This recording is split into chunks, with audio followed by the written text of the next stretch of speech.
guess who's throwing all logic out of the window by filming 3 other videos and then thinking, hey, Booktube Newbie Tag? It's me.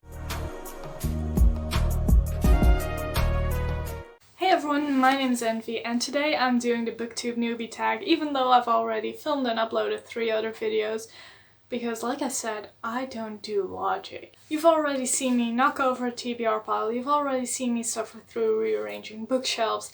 Now it's time to see me suffer through 10 questions and hopefully not make too much of a fool out of myself. Anyway, let's move on to the questions so you can get to know me and my vampire obsession. Question 1. Why did you start this channel? Oh, I'm so sorry, but there's actually a story about why Carry On is the reason why we're here today. You see, I read Carry On in November, and November was a rough month for me because quarantine, new lockdown restrictions, I was not dealing well with the whole situation in my country. So then I read this book and it sparked something in me I thought I'd lost. I hadn't been so excited about the book since high school probably. And my friends suffered because of it. I was just talking to them non-stop about this book. And also the fact that it had a vampire. Just the fact that it had a vampire alone made me love it so much more. And it came to a point where one of my friends said, "You're gonna start a Twitch account and stream your vampire rants." I think she just wanted me to leave her alone and bother someone else with my vampire rants. So yeah, that actually happened. And I tweaked that idea a bit because I don't know much about Twitch and this seemed easier, so this is literally the reason why we're here today. Me talking too much about Carry On and my friends getting tired of me. Question 2. What are some fun and unique things you can bring to Booktube? I talk about vampires a lot. Okay, no, but seriously, I think that it's pretty unique that I read books in 3 languages. So I read in Dutch, my native language, I read in German and of course English, and I'm hoping to add Spanish to that list by the end of the year. I try to make my reading as diverse as possible, not just in terms of language, but also I like to seek out books that take place in various different countries. I read almost all genres and yeah, I talk about vampires a lot. Oh, and also, I'm currently on a quest for the worst, best, or best worst vampire book out there, so we're probably going to be talking about that kind of book a lot on this channel. Question 3. What are you most excited for about this new channel? I'm very excited actually to meet a lot of new people who love books as much as I do. Then there's the fact that I actually see this channel as sort of a group project because all those friends who thought they could say go online and talk about books there are being dragged into various different projects that I'm working on behind the scenes. So it's basically something I do with my friends, and that's going to be a whole lot of fun in the weeks to come, I hope at least. Question 4. Why do you love reading? So I'd like to say that I like reading because I come from a family of storytellers, and that does not mean that any one of us has published a book, but my grandfather is the kind of man who loves to tell stories about the 40s when he was a kid, about the 50s, and when he tells a story he gets so into it that you actually feel like you're there with him. And that's just something that's been passed down through generations, and I think that's where my love for stories originated, and that's why I'm also into reading. Question 5. What book or series got you into reading? So when I was a baby, I had one of those squeaky toys in the shape of a book. It's never been one book that got me into reading because for as long as I can remember, reading has been a part of my life. There are definitely books that just like reignited my love for reading, even though it's never been fully gone.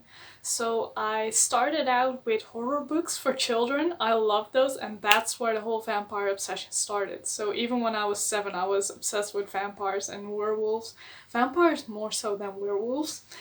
And then when I was, I think 12, this series right here roped me into the whole YA genre. Those are about immortals and gods walking the earth, and I don't remember the whole plotline because it's been over decades since I read those. So that caused the initial surge in interest in YA for me. And then after high school, I kind of dropped off the face of the reading community. And then we all know Carry On is what brought me back into this space. And I'm so happy that I'm back here because reading has brought me so much joy over the past, well, how old was I? Past 19 years, that I am so glad that I can share that again.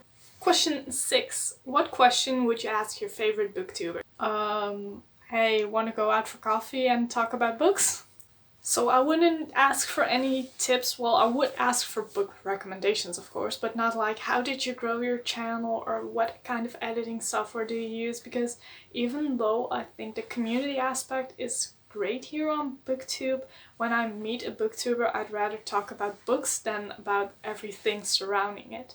So I'm more interested in the person behind the camera and in talking books with them than just going on about YouTube and everything surrounding it, because honestly, if you meet up with someone who loves books as much as you do, why wouldn't you want to talk about books? Yeah, that's 7. 7. I forgot the question because I was so busy just counting 7 fingers. Let me check. 7. What challenges do you think starting a booktube channel will be hardest to overcome? This is sort of a difficult one for me because I know my strengths and weaknesses when it comes to a social media thing. I used to blog for almost 10 years, and the hardest thing about that was not getting into my own head too much about statistics, about comments, about all that kind of stuff, because I would literally scold myself for losing 1 follower, and I don't want to go back into that headspace. So that's one of my biggest challenges. But then there's also the question of consistency, because I'm supposed to graduate university this year. I'm supposed to be writing a thesis right now, and I'm very obviously not writing a thesis right now. So consistency is going to be difficult, at least until June. I hopefully graduate in June, so maybe the consistency problem will solve itself in July. Question 8. When did you start reading? When I was 5 and actually learned to read, and I never looked back. Question 9. Where do you read? I'm one of those people who will read everywhere, anywhere. Give me a book and I'll be reading. I mean, when I was 15, yeah, I think I was 15. I was really dumb at 15. I was reading Goblet of Fire and I loved it so much that I went home from school, from high school, book in hand, cycling down a busy motorway with the book in my hand and reading it. So yeah, that was pretty dumb. Don't ever do that. But I did do that. And finally, question 10. What kind of books do you like to read? I think this sums it up nicely. Honestly, I will read anything. I'm just not the biggest fan of thrillers. I will occasionally read them, but they're just not my thing. My comfort reads are all YA, mostly fantasy and science fiction, and then a whole lot of horror as well. But I'm branching out into all kinds of different genres all the time. So there will probably at some point be a book on this channel that's up your alley. So that was it, the 10 questions of the Booktube Newbie Tag. I hope you're not tired of me and my vampire obsession yet. And if you aren't, make sure to hit that subscribe button, the like button, all the other happy YouTube buttons I keep forgetting about. And I hope to see you in my next video. See you later, bye, whatever.